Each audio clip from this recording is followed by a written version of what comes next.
izin gitu ya untuk menjelaskan apa sih mata kuliah psikologi umum itu gitu ya.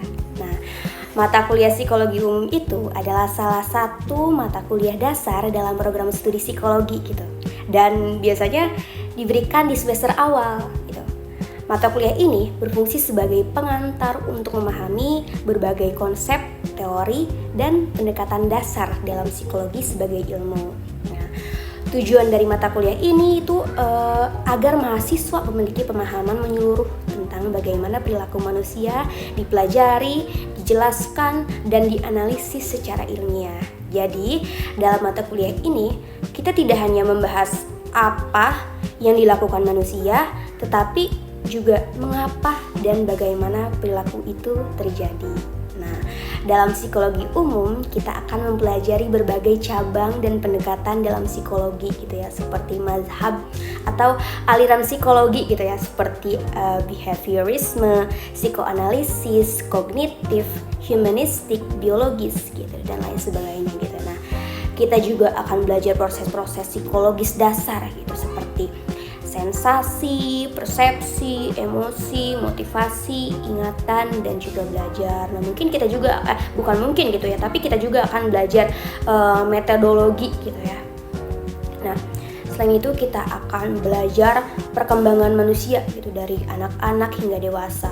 Terus kita akan belajar kepribadian dan gangguan mental, serta bagaimana cara psikologi membantu mengatasinya. Nanti kan kita ada metode penelitian gitu dalam psikologi. Nah, karena psikologi itu ilmu yang didasarkan pada observasi dan pengujian secara ilmiah gitu. Nah, dengan mempelajari mata kuliah psikologi umum gitu ya, mahasiswa itu akan lebih mampu gitu memahami manusia secara menyeluruh, baik dari segi pikiran, emosi maupun perilakunya gitu. Pengetahuan ini tuh sangat berguna, tidak hanya untuk calon psikolog, tapi juga bagi siapa saja yang ingin memahami diri sendiri dan orang lain dengan lebih baik. Nah, mata kuliah ini juga menjadi fondasi penting gitu sebelum kita mempelajari mata kuliah lain yang lebih spesifik gitu, seperti psikologi perkembangan, psikologi sosial, psikologi pendidikan, psikologi klinis, dan sebagainya gitu teman-teman ya. Jadi intinya tuh psikologi umum itu gerbang awal gitu untuk masuk ke dunia psikologi, di mana kita mulai belajar memahami manusia secara ilmiah gitu, bukan hanya berdasarkan asumsi atau pengalaman pribadi gitu teman-teman ya, tapi berdasarkan penelitian dan teori yang dapat dipertanggungjawabkan seperti itu. Oke teman-teman, langsung aja kali ya. Kita selanjutnya ini akan membahas salah satu mazhab psikologi yang sangat terkenal dan bahkan sering muncul dalam film, buku, atau percakapan sehari-hari gitu ya, yaitu mazhab psikoanalisis. Nah, pendekatan ini tuh pertama kali dikembangkan oleh seorang dokter dari Austria bernama Sigmund Freud gitu, yang kemudian dikenal sebagai bapak psikoanalisis. Nah, mazhab ini memiliki cara pandang yang sangat berbeda dari mazhab sebelumnya. Kalau strukturalisme dan fungsionalisme lebih fokus pada kesadaran, nah psikoanalisis itu justru percaya gitu bahwa bagian terbesar dari pikiran manusia itu tidak disadari gitu, atau unconscious. Nah, menurut Freud banyak sekali gitu ya perilaku, pikiran, dan emosi kita yang sebenarnya dikendalikan oleh hal-hal yang tidak kita sadari gitu, terutama pengalaman masa kecil gitu. Nah, dan konflik batin yang terpendam. Freud itu membagi struktur kepribadian manusia menjadi 3 bagian utama, yaitu ada id, ego, dan superego. Baik teman-teman, di sini saya izin menjelaskan itu tentang id ya. Nah, id itu adalah bagian dari kepribadian yang berasal dari dorongan-dorongan dasar seperti keinginan, nafsu, dan kebutuhan biologis. Nah, id ini tuh bekerja gitu berdasarkan prinsip kesenangan. Ia ingin semua kebutuhannya dipenuhi seketika. Nah, lalu ada superego. Superego itu adalah bagian yang berisi nilai-nilai moral, norma sosial, dan aturan yang kita pelajari dari orang tua atau lingkungan. Sedangkan ego itu adalah penengah gitu ya, antara id dan super ego. Nah, ego ini berusaha gitu mencari cara yang realistis untuk memahami keinginan id, tapi tetap sesuai dengan norma dan dengan sesuai norma dari super ego gitu. Nah, contohnya itu gini ya teman-teman. Bayangkan seorang anak kecil yang lapar dan melihat kue di meja. Nah, si id ini tuh mendorong gitu dia ini untuk langsung mengambil dan makan kuenya gitu ya. Tapi super ego ini tuh bilang, jangan gitu, itu bukan punya kamu. Nah, ego ini akan mencari solusi gitu. Mungkin dengan bertanya kepada orang tuanya apakah ia boleh memakannya gitu ya. Nah, teman-teman, kalau misalkan kita bisa dianalogikan gitu ya, id itu seperti kuda gitu. Seperti kuda yang sedang berada di dalam pacuan gitu. Dia akan lari kemana saja gitu ya, tanpa kontrol gitu ya. Nah, sedangkan super ego ini tuh seperti seperti pagar gitu ya, seperti pagar gitu, yang dimana pagar ini tuh kan membatasi gitu ya, lumayan mengontrol lah si pagar ini tuh. Nah, lalu ego itu tuh seperti orang yang sedang memacu atau misalkan orang yang sedang menunggangi kuda gitu, yang dimana si ego ini tuh mengendalikan gitu ya keduanya gitu. Seperti itu teman-teman, apakah bisa dipahami sejauh ini? Nah teman-teman, meskipun pendekatan Freud sangat berpengaruh gitu ya, ia juga mendapat banyak kritik gitu ya. Beberapa orang menganggap idenya itu terlalu spekulatif gitu ya dan tidak ilmiah gitu karena sulit diuji dengan metode eksperimen gitu. Namun demikian, pengaruh Freud terhadap dunia psikologi, sastra, seni, bahkan budaya populer sangat besar gitu ya. Ia juga membuka jalan bagi pendekatan-pendekatan baru yang lahir dari teori-teorinya gitu, seperti psikoanalisis dari Hume dan juga psikologi individual dari Alfred Adler gitu ya. Nah, psikoanalisis itu memberi kita wawasan bahwa manusia tidak hanya digerakkan oleh logika dan kesadaran, tapi juga oleh kekuatan batin yang tersembunyi di bawah permukaan gitu. Nah, dengan memahami konflik batin, kita bisa lebih memahami bagaimana mengapa orang bisa bertindak di luar dugaan gitu, mengapa luka masa lalu bisa membentuk siapa diri kita di hari ini. Nah, dan bagaimana penyembuhan bisa terjadi jika kita berani menghadapi sisi terdalam dari diri kita sendiri gitu teman-teman. Baik teman-teman, selanjutnya kita akan membahas mazhab psikologi yang sangat punya pengaruh besar gitu ya dalam perkembangan ilmu psikologi, yaitu mazhab behaviorisme. Nah, berbeda dengan mazhab sebelumnya gitu ya, mazhab behaviorisme ini tuh mencoba gitu memahami pikiran manusia lewat kesadaran atau alam bawah sadar gitu. Behaviorisme ini tuh justru fokus hanya pada hal-hal yang bisa diamati langsung, yaitu perilaku ya, atau bisa disebut dengan behavior gitu. Nah, tokoh utama dalam mazhab ini yaitu John D. Watson yang dikenal sebagai Bapak Behaviorisme, yaitu percaya bahwa psikologi seharusnya menjadi ilmu yang objektif dan ilmiah gitu ya, dan itu hanya bisa dicapai jika kita mempelajari perilaku yang bisa diukur dan diamati, bukan isi pikiran yang tidak terlihat gitu. Jadi di behaviorisme ini tuh mulai mengkritik atau misalkan mulai menentang gitu, makin kesini tuh makin menentang gitu ya. Kan sebelumnya itu kalau misalkan manusia tuh berasal dari alam bawah sadar. Nah, kalau misalkan behaviorisme ini tuh berasal dari kesadaran gitu, atau misalkan perilaku manusia yang bisa diamati ya, atau behavior gitu. Nah, Watson ini tuh berpendapat gitu bahwa perilaku manusia itu dibentuk oleh lingkungan, bukan oleh warisan dari dalam atau pikiran yang tidak disadari. Nah, menurutnya jika kita mengendalikan lingkungan seseorang, maka kita bisa membentuk gitu orang tersebut menjadi apapun. Nah, bahkan ia pernah mengatakan bahwa jika ia diberi bayi, ia bisa melatih bayi itu menjadi dokter, pengacara, bahkan pencuri gitu.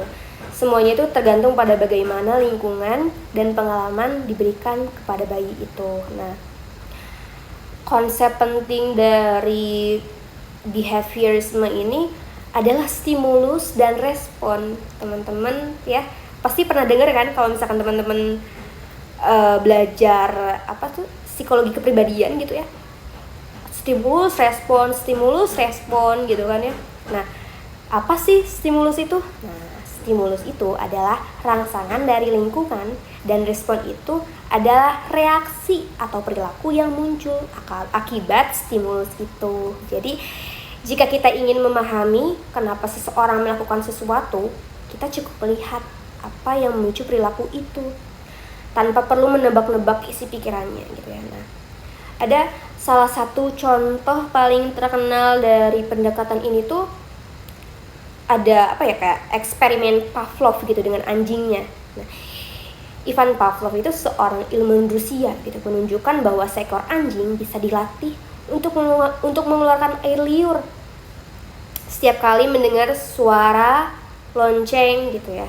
Jika sebelumnya suara lonceng itu selalu disertai dengan pemberian makanan, nah, ini disebut dengan conditioning klasik gitu. Artinya anjing tuh belajar mengaitkan dua hal gitu antara suara lonceng. Nah, di mana suara lonceng itu sebagai stimulus. Nah, dengan makanannya itu sebagai penguatan dan akhirnya menghasilkan respon. Respon ini tuh air liur meskipun makanannya belum diberikan. Nah, dari eksperimen ini tuh behaviorisme menyimpulkan bahwa perilaku manusia itu bisa dibentuk gitu ya melalui pengkondisian gitu. Contohnya tuh anak kecil gitu ya bisa belajar takut pada sesuatu gitu karena pernah mengalami pengalaman tidak menyenangkan gitu yang berkaitan dengan hal itu. Misalkan kayak anak kecil ya yang pernah digigit anjing bisa jadi takut setiap kali melihat anjing gitu meskipun anjingnya tidak menggigit gitu ya. Nah, namun teman-teman tentu saja gitu ya mazhab behaviorisme ini tuh juga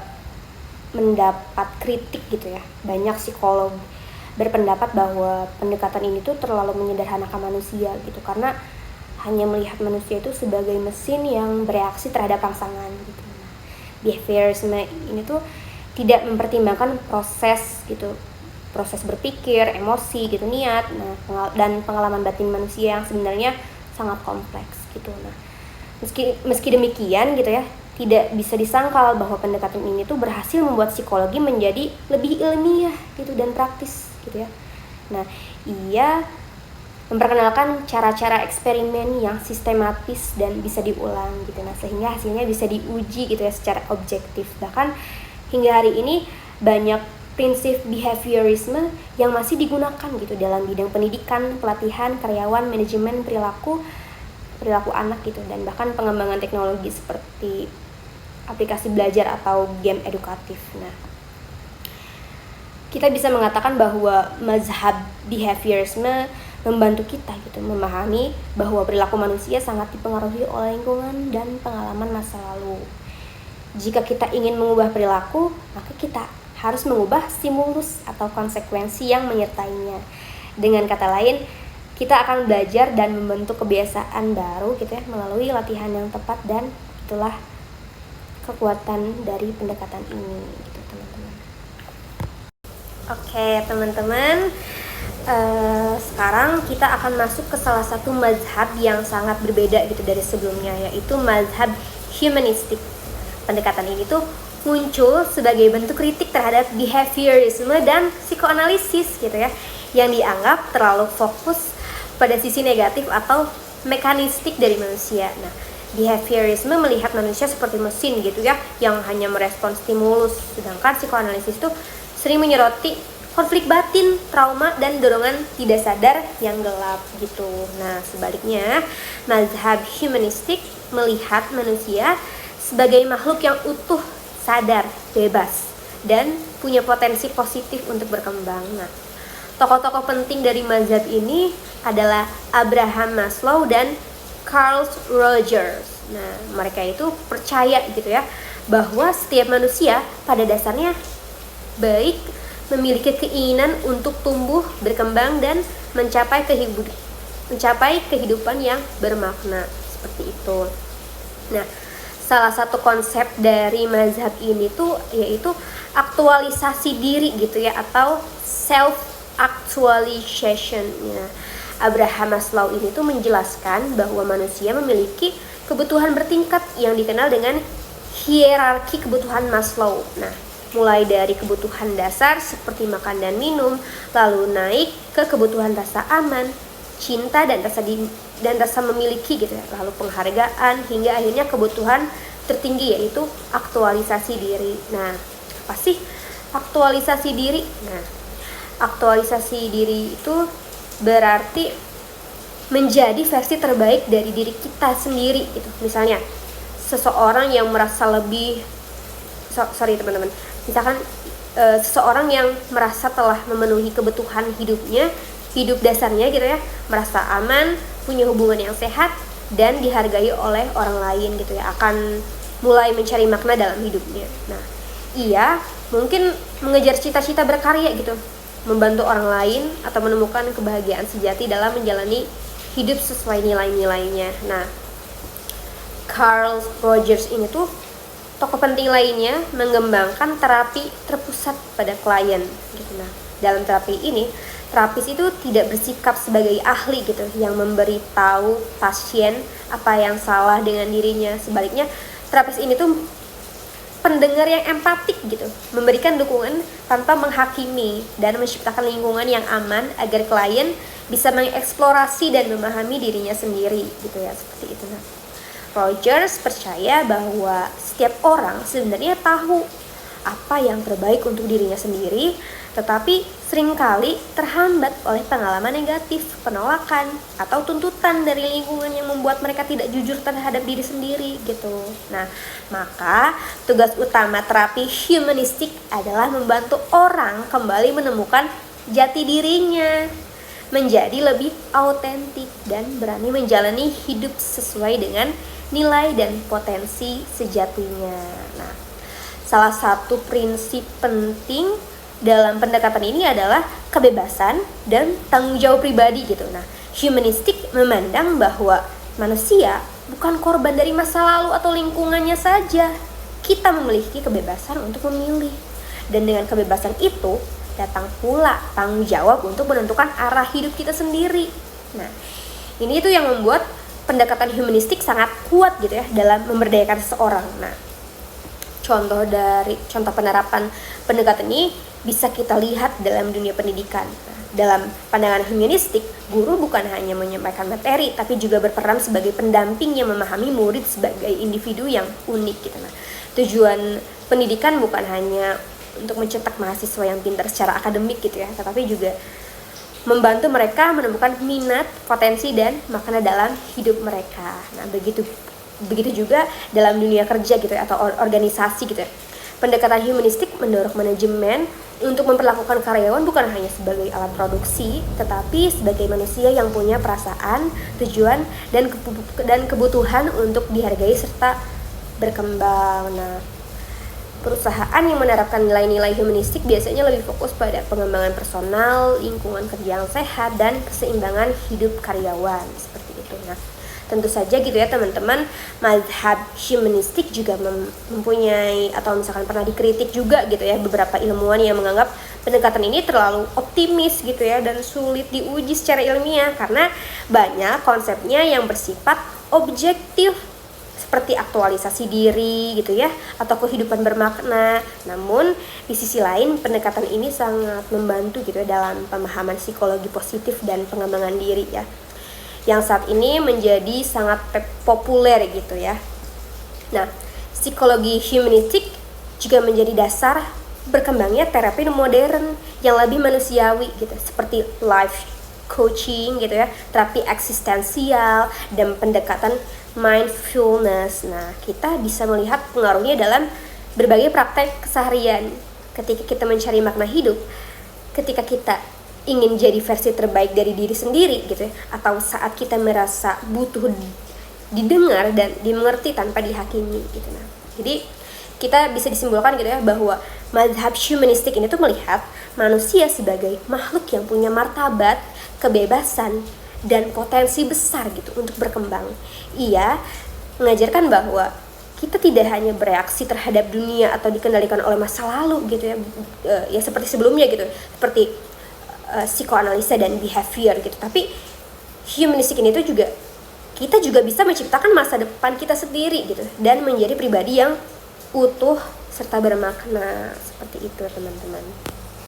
Oke teman-teman, saya harap teman-teman belum bosen gitu ya dengan penjelasan saya mengenai permazhaban ini gitu ya. Nah, baik, kita lanjut aja gitu ya pada mazhab selanjutnya, yaitu yang membahas mazhab kognitif gitu ya. Nah, apa sih mazhab kognitif itu? Nah, kognitif itu yaitu sebuah pendekatan gitu ya dalam psikologi yang berfokus pada cara manusia berpikir, mengingat, belajar, dan memecahkan masalah gitu. Jika behaviorisme menekankan pada apa yang dia lihat, yakni perilaku, nah mazhab kognitif ini tuh lebih tertarik pada apa yang terjadi di balik layar gitu, yaitu proses mental yang tidak terlihat langsung gitu ya, seperti persepsi, perhatian, ingatan, bahasa, dan penalaran. Nah ya, mazhab ini tuh dimulai berkembang sekitar tahun 1950-an gitu ya, sampai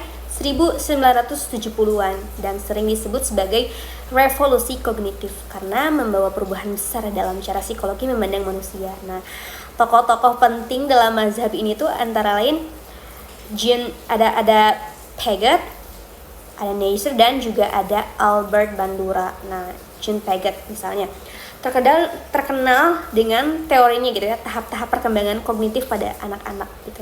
Nah, ia tuh menjelaskan bagaimana cara berpikir anak berkembang seiring bertambahnya usia. Nah, anak-anak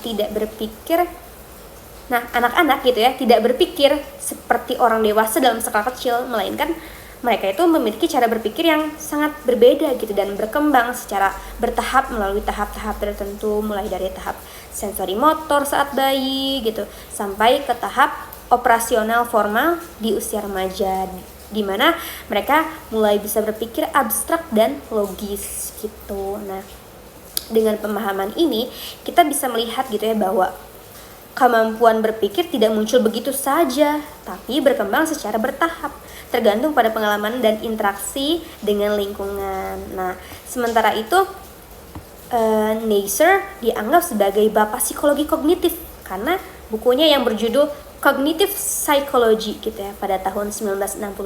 Nah, ia tuh menyatakan bahwa benar-benar memahami perilaku manusia ketika harus memahami bagaimana informasi diproses dalam otak, mulai dari bagaimana kita menerima informasi dari lingkungan atau input gitu ya, bagaimana kita menyimpannya dalam memori gitu, dan bagaimana kita menggunakannya untuk mengambil keputusan gitu atau output. Nah, salah satu fokus utama dari mazhab ini tuh adalah bagaimana gitu kita menafsirkan dunia. Dua orang bisa mengalami peristiwa yang sama tapi menanggapinya secara berbeda gitu, karena cara mereka memproses informasi juga berbeda gitu ya. Misalnya dua siswa gitu ya, ada dua siswa gitu ya menerima nilai rendah. Satu siswa ini tuh berpikir saya gagal karena saya bodoh, sementara siswa lain berpikir saya kurang belajar gitu ya, saya bisa lebih baik lain kali. Nah, perbedaan dalam cara berpikir inilah gitu ya yang akan memengaruhi motivasi, emosi, dan tindakan mereka ke depannya. Nah, mazhab kognitif juga sangat penting gitu ya teman-teman dalam memahami gangguan psikologis, misalnya dalam depresi gitu ya. Nah, seseorang mungkin sering memiliki pikiran negatif optimis gitu ya, seperti saya tidak berguna atau saya pasti gagal gitu ya.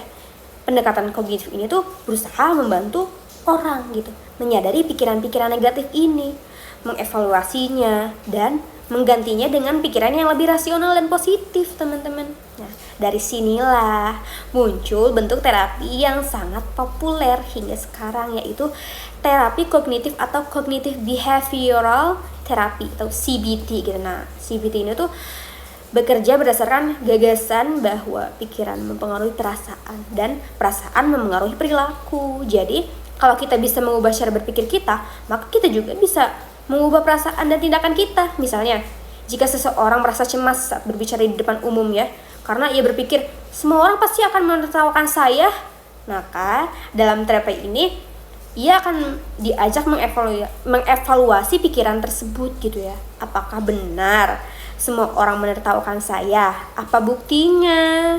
Dengan mengubah cara berpikir, rasa cemas bisa dikurangi dan perilaku bisa berubah gitu teman-teman. Nah, selain dalam terapi, mazhab ini juga sangat berpengaruh gitu dalam dunia pendidikan. Guru-guru yang memahami pendekatan ini akan memperhatikan cara siswa memproses informasi gitu ya, bukan hanya hasil akhirnya. Misalnya bagaimana siswa merespon, mengingat pelajaran, atau menyusun strategi saat menjawab soal. Nah, dengan kata lain, pendekatan ini membantu kita memahami bagaimana orang belajar secara efektif. Nah, mazhab kognitif juga memainkan peran penting gitu dalam perkembangan teknologi, terutama dalam bidang kecerdasan buatan atau AI gitu. Para peneliti mencoba meniru cara kerja otak manusia dalam memproses informasi, mengenai pola, membuat keputusan, dan belajar dari pengalaman. Nah, semua itu terinspirasi dari teori-teori kognitif. Nah, namun seperti pendekatan lain teman-teman ya, bahwa mazhab ini juga tidak luput dari kritik. Beberapa orang menganggap bahwa pendekatan kognitif terlalu fokus pada proses mental rasional dan mengabaikan aspek emosional, sosial, dan spiritual dari manusia. Namun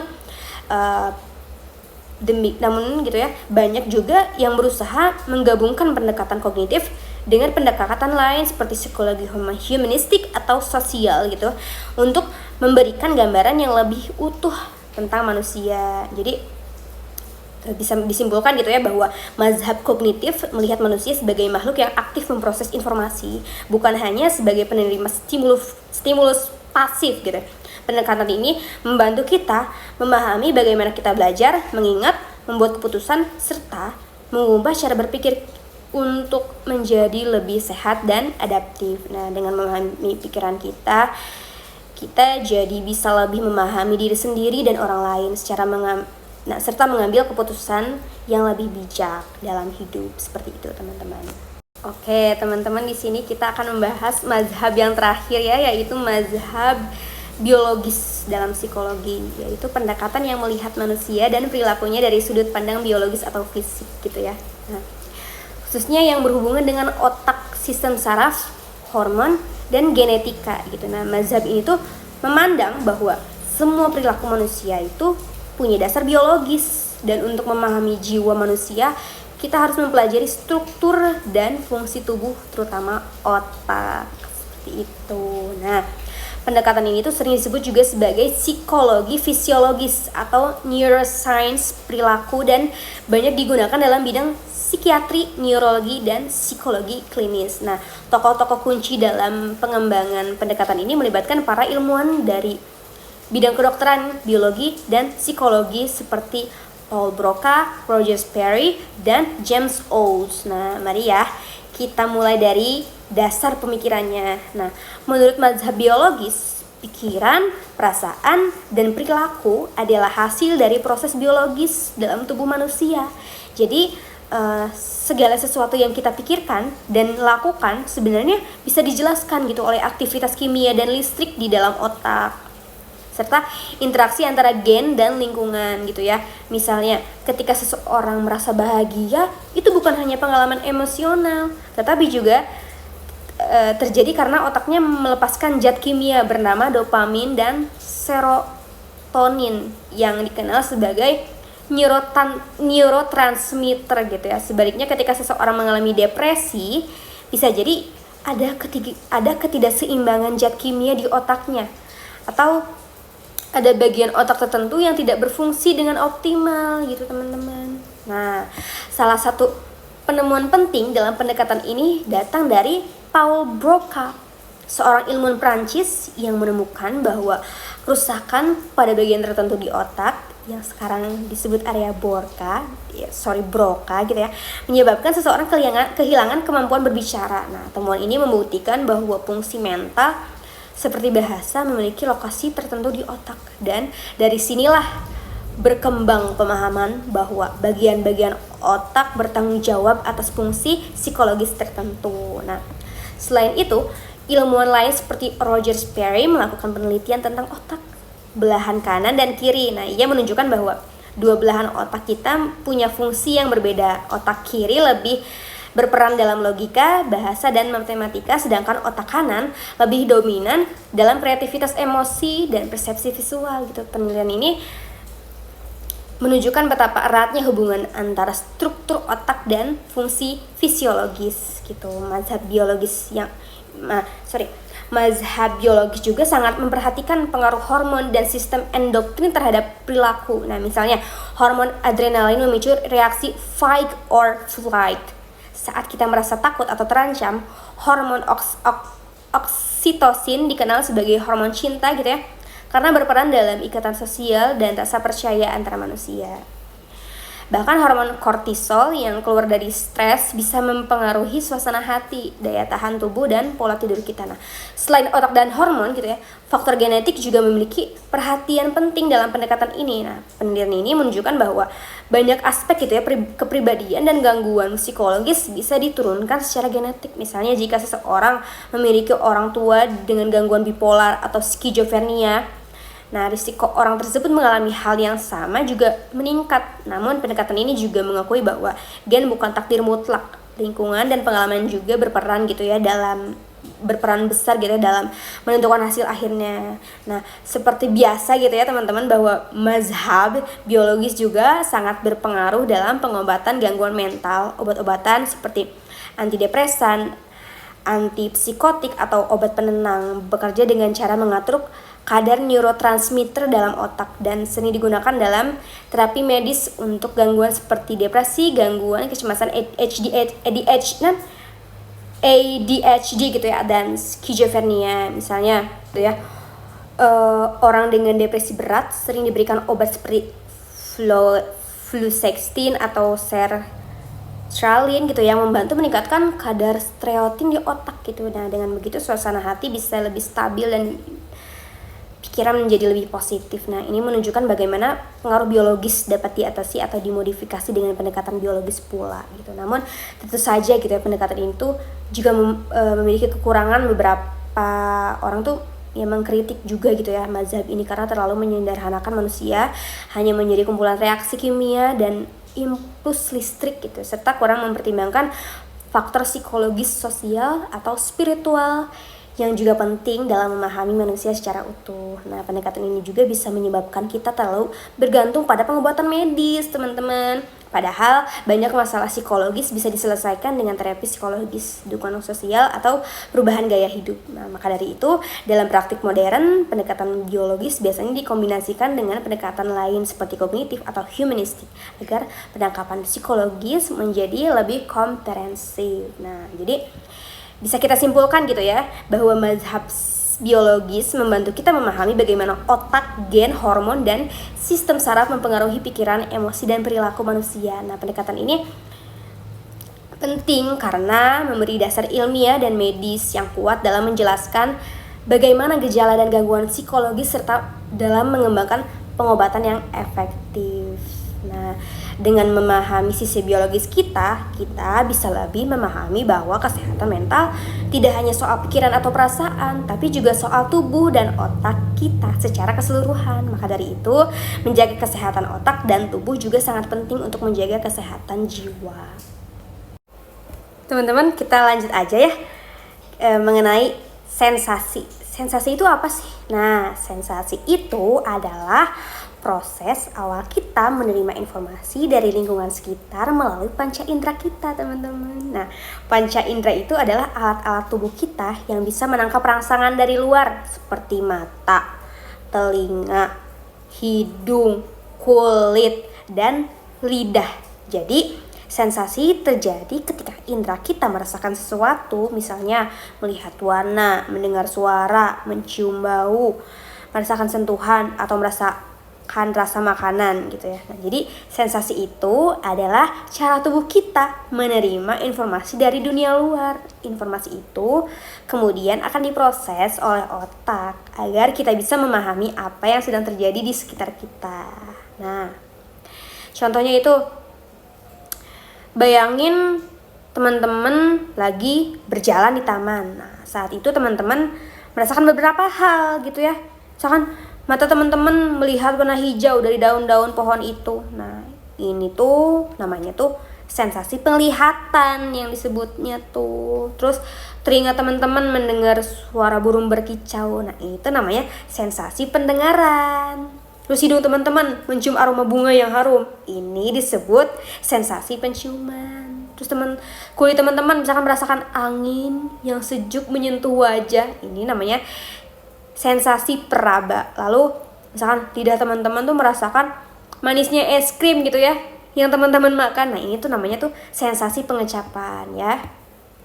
Jadi setiap sensasi itu berasal dari rangsangan yang diterima oleh indera teman-teman. Misalnya mata menerima cahaya dan warna, telinga menerima gelombang suara, hidung menerima molekul bau gitu ya, kulit menerima tekanan atau suhu, dan lidah menerima zat kimia dari makanan. Jadi mengapa sih sensasi itu sangat penting? Nah, sensasi itu sangat penting karena tanpa sensasi kita tidak bisa mengetahui apa yang terjadi di sekitar kita. Misalnya, tanpa sensasi penglihatan, kita tidak bisa melihat jalan saat berjalan gitu ya, sehingga berbahaya gitu. Tanpa sensasi pendengaran, kita tidak bisa mendengar suara kendaraan atau orang yang memanggil kita. Nah, sensasi membantu kita tuh berinteraksi dengan lingkungan dan membuat keputusan yang tepat. Nah, jadi kadang juga gitu ya, orang tuh bingung antara sensasi dan persepsi. Nah, sensasi itu adalah proses menerima rangsangan gitu, sedangkan persepsi itu adalah proses otak mengartikan rangsangan itu. Misalnya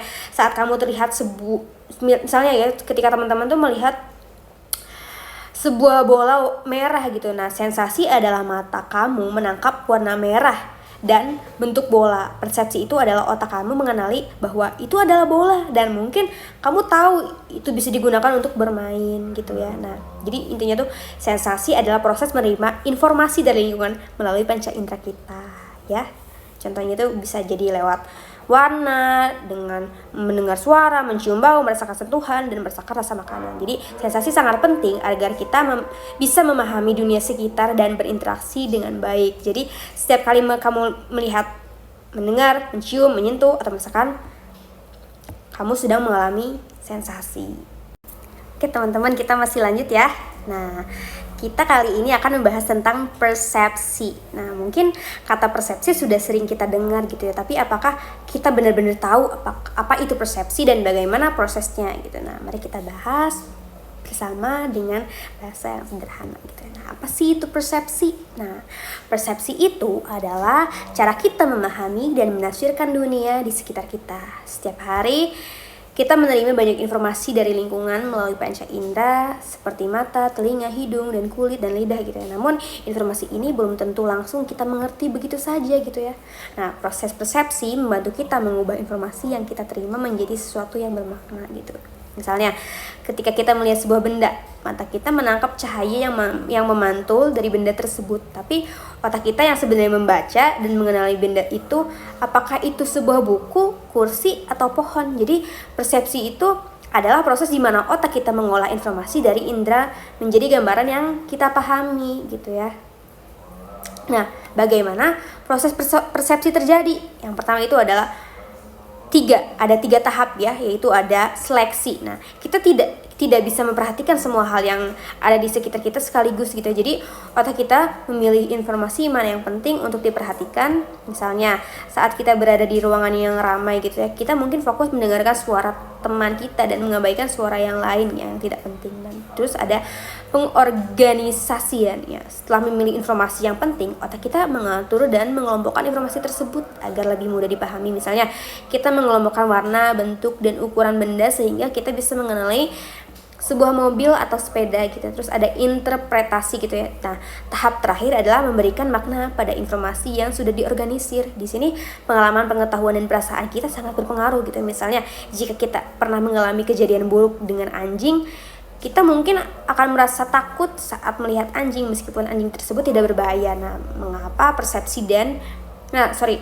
persepsi itu bisa berbeda-beda gitu ya. Nah, menariknya persepsi setiap orang bisa berbeda walaupun melihat atau mendengar hal yang sama gitu. Nah, ini karena persepsi dipengaruhi oleh banyak faktor seperti pengalaman sebelumnya. Apa yang pernah kita alami akan mempengaruhi pengalaman kita menafsirkan sesuatu. Misalnya, seseorang yang pernah tersesat di hutan mungkin akan lebih waspada gitu ya saat berada di tempat yang sama dibandingkan orang yang belum pernah ke sana. Nah, kebutuhan dan keinginan gitu ya, terus sikap dan nilai gitu ya. Nah, sikap dan nilai itu kita pegang juga mempengaruhi persepsi kita. Misalnya seseorang yang sangat peduli lingkungan akan melihat sampah di jalan sebagai masalah besar gitu, sementara orang lain mungkin menganggap biasa gitu ya. Nah, ada contoh persepsi dalam kehidupan sehari-hari ya, misalnya saat kita melihat sebuah lukisan abstrak gitu ya, ada yang melihat lukisan itu sebagai karya seni yang indah gitu ya. Tetapi ada juga gitu yang merasa lukisan itu tidak jelas dan membingungkan.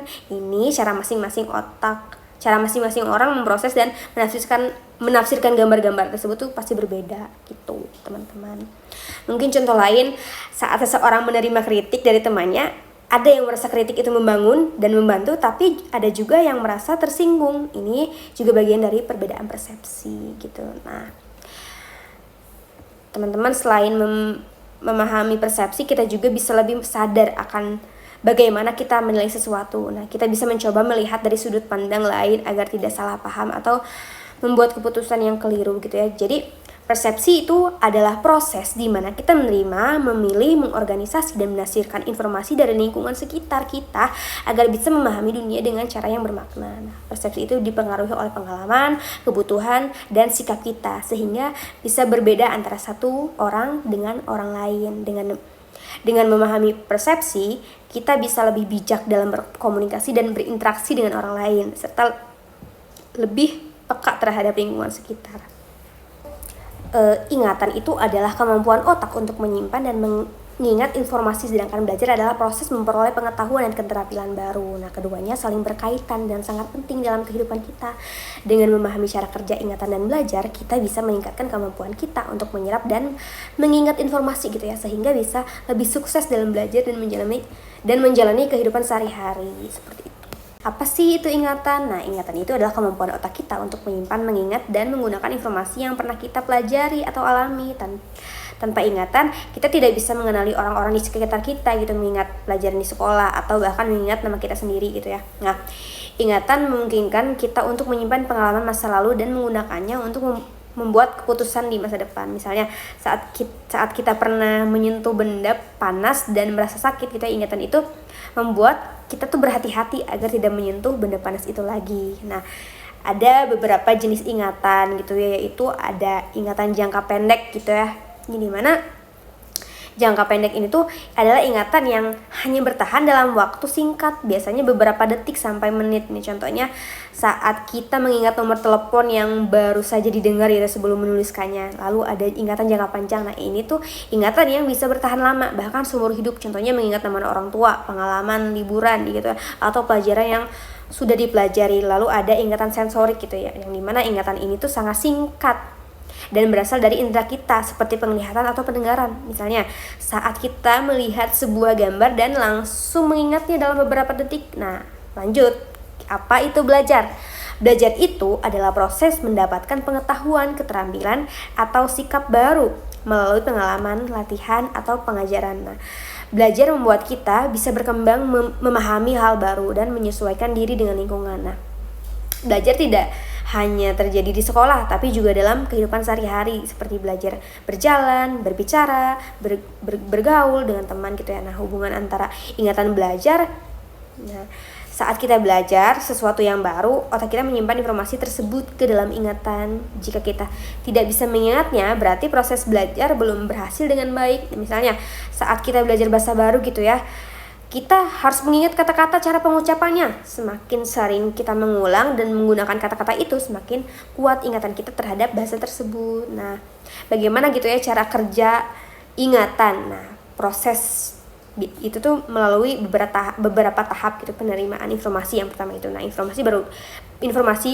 baru diterima melalui indera kita seperti melihat, mendengar, dan merasakan. Lalu ada penyimpanan informasi gitu ya. Informasi yang diterima diolah dan disimpan di otak dalam bentuk ingatan jangka pendek atau jangka panjang. Lalu pengambilan kembali informasi. Saat kita membutuhkan informasi tersebut, otak mengambil ingatan yang sudah disimpan agar bisa digunakan. Emosi itu adalah pola reaksi yang kompleks yang melibatkan unsur-unsur pengalaman, perilaku, dan fisiologis, di mana seorang individu berusaha untuk berurusan dengan masalah atau peristiwa yang signifikan secara pribadi. Nah, komponen emosi gitu ya. Nah, ada beberapa komponen, ada 3 komponen, yaitu pengalaman subjektif, ada sensasi, perasaan, dan lain-lain. Lalu ada respon fisiologis, detak jantung, tekanan darah, dan lain-lain. Lalu ada respon perilaku atau ekspresif gitu ya, yang berasal dari suara, gerakan, dan lain-lain. Nah, teman-teman, emosi dasar tuh merupakan sinyal universal yang membantu orang bertahan hidup. Lalu, emosi membantu individu beradaptasi dan mengatasi peristiwa, kelangsungan hidup, dan kesejahteraan ya. Nah, lalu di sini tuh ada teori emosi gitu ya. Nah, teori utama motivasi dapat dikelompokkan menjadi 3 kategori utama gitu ya. Nah, ada teori fisiologis menunjukkan bahwa respon dalam tubuh bertanggung jawab atas emosi gitu ya. Nah, lalu ada teori neurologis mengusulkan bahwa aktivitas di dalam otak mengarah pada respon emosional. Lalu ada teori kognitif berpendapat bahwa pikiran dan aktivitas mental lainnya memainkan peran penting dalam membentuk emosi gitu. Emosi muncul karena tubuh kita sudah bereaksi lebih dulu gitu. Jadi kita merasa takut, marah, atau senang setelah tubuh menunjukkan reaksi fisik. Contohnya itu, bayangin gitu ya, teman-teman lagi berjalan sendirian di malam hari, lalu teman-teman tiba-tiba tuh dengar suara keras dari belakang gitu. Nah, tubuh kita tuh langsung merespon, jantung berdebar, tangan berkeringat, atau otot tegang gitu ya. Nah, selain itu, kita tuh berpikir gitu ya, oh ini bahaya, dan kita tuh merasa takut. Nah, jadi ketika saya gemetar, maka saya takut. Lalu ada teori neurologis. Nah, emosi terjadi karena aktivitas di dalam otak, terutama di bagian otak seperti amigdala. Nah, otaklah yang mengatur bagaimana kita merasakan dan merespon secara emosional. Contohnya itu, ketika kita menonton film sedih gitu ya, saat adegan menyentuh muncul, amigdala di otak tuh aktif gitu. Kita tuh merasa sedih, mungkin menangis gitu ya. Nah, kesimpulannya itu kayak otak kita memproses peristiwa itu sebagai menyedihkan, maka saya merasa sedih. Lalu ada teori kognitif gitu. Nah, jadi emosi itu berasal dari gabungan reaksi tubuh dan penilaian kita terhadap situasi. Kita menafsirkan dulu apa yang sedang terjadi, baru menentukan emosi apa yang dirasakan. Jadi contohnya tuh kayak kita berada di taman bermain dan jantung kita berdebar karena naik roller coaster gitu ya.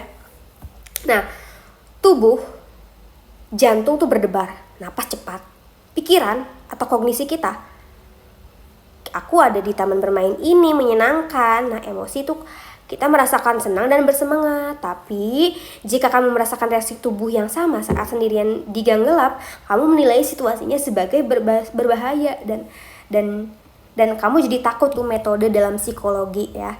Mungkin kata metodologi terdengar agak rumit gitu ya, tapi sebenarnya ini tuh adalah hal yang sangat penting dalam ilmu psikologi. Nah, jadi apa itu metodologi dalam psikologi? Nah, metodologi dalam psikologi adalah cara atau metode yang digunakan para psikolog untuk melakukan penelitian dan memahami perilaku serta proses mental manusia ya. Dengan metodologi yang tepat, psikologi bisa mendapatkan data yang akurat dan dapat dipercaya, sehingga hasil penelitiannya bisa digunakan untuk memahami manusia dengan lebih baik gitu ya. Bayangkan, jika kita ingin mengetahui mengapa seseorang merasa sedih atau bagaimana cara belajar yang paling efektif gitu ya, metodologi membantu kita menjawab pertanyaan-pertanyaan tersebut secara sistematis dan ilmiah gitu teman-teman.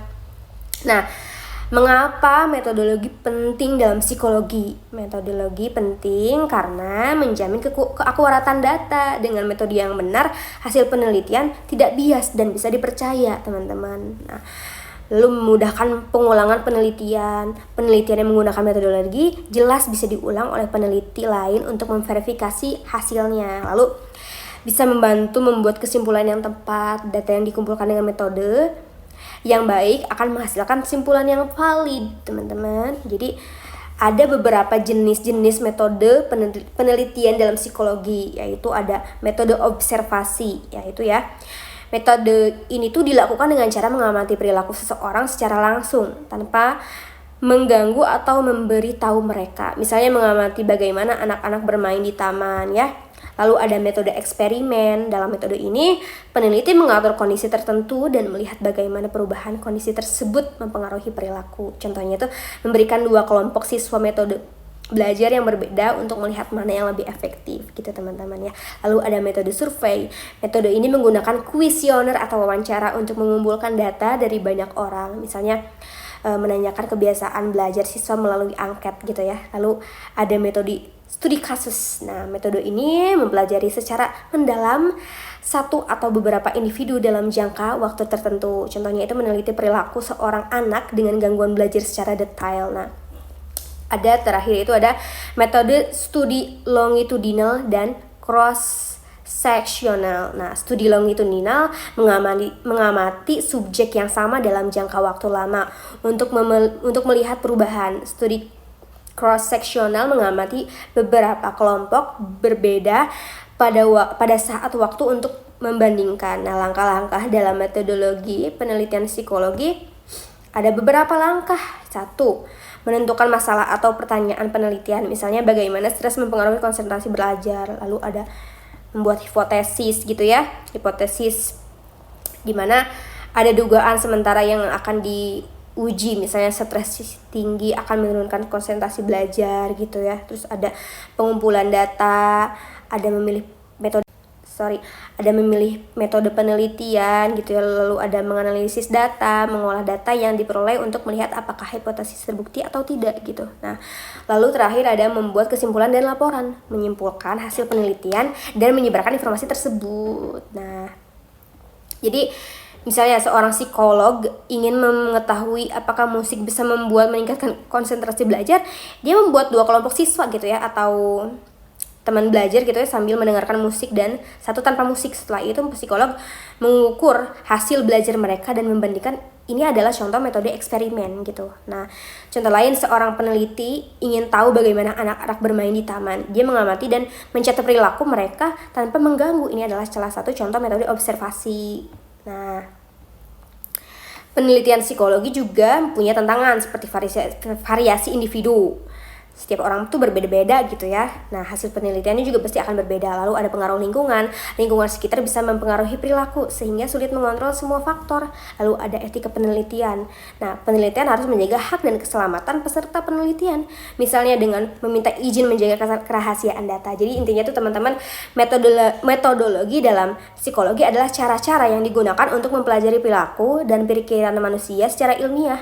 Dengan metodologi yang tepat, psikolog bisa mendapatkan data yang akurat dan membuat kesimpulan yang berguna. Nah, metode yang sering digunakan meliputi observasi, eksperimen, survei, dan studi kasus. Seperti metode punya kelebihan dan kekurangan, dan peneliti harus memilih metode yang paling sesuai dengan pertanyaan penelitiannya. Nah, terima kasih ya teman-teman. Semoga penjelasan ini yang terakhir dapat dimengerti untuk teman-teman. Wassalamualaikum warahmatullahi wabarakatuh.